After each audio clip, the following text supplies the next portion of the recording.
Steel plant పోరాట committee కార్మిక నాయకులపై ఉత్తర నియోజకవర్గం ఎమ్మెల్యే విష్ణుకుమార్ రాజు మాజీ ఎమ్మెల్సీ మాధవ్ చేసిన వ్యాఖ్యలను ఉపసంహరించుకోవాలని జేఏసీ నాయకులు డిమాండ్ చేశారు.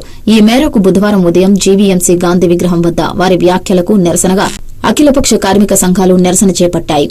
ఈ సందర్భంగా వారు మీడియాతో మాట్లాడుతూ ఎమ్మెల్యే విష్ణుకుమార్ రాజు మాజీ ఎమ్మెల్సీ మాధవ్ స్టీల్ ప్లాంట్ పోరాట కమిటీ మీద కార్మికులు ఉద్యోగులపై చేసిన అసందర్భ అనుచిత వ్యాఖ్యలను బేషరతుగా ఉపసంహరించుకోవాలని విజ్ఞప్తి చేశారు.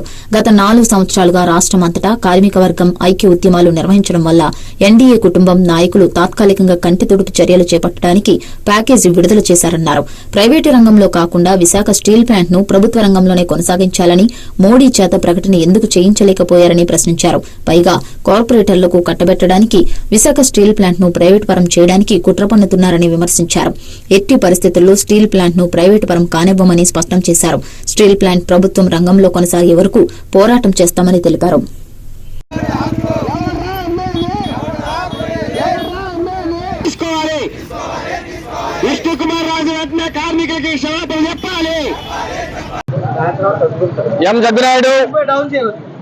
విశాఖ జిల్లా కార్మిక ప్రజా సంఘాల JAC chairman,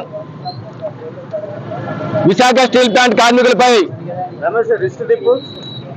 MLA Vishnukumar Raju అత్యంత దారుణమైన వ్యాఖ్యలు చేశారు.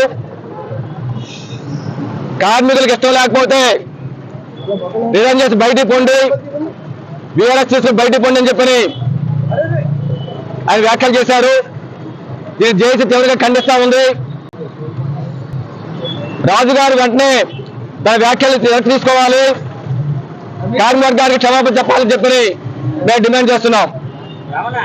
విష్ణుకుమార్ రాజు గారి వ్యాఖ్యలు చూస్తుంటే ఆ ప్రజాస్వామ్య దేశం ఉన్నట్టు లేదు, ఇంకా రాత్రి పాలనలోనే ఉన్నట్టుంది.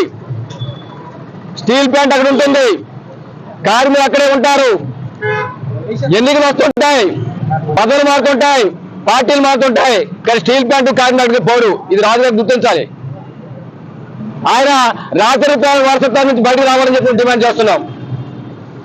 రెండవది, ఆయన ఆసక్తి ఉండాలంట.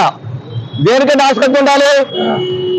ప్యాకేజీ ప్రకటించారు, 11,40 కోట్ల రూపాయలు కేంద్ర ప్రభుత్వం కోరుతున్నారు. కాబట్టి మీరు ప్యాకేజీ కాకుండా స్టీల్ ప్లాంట్ ని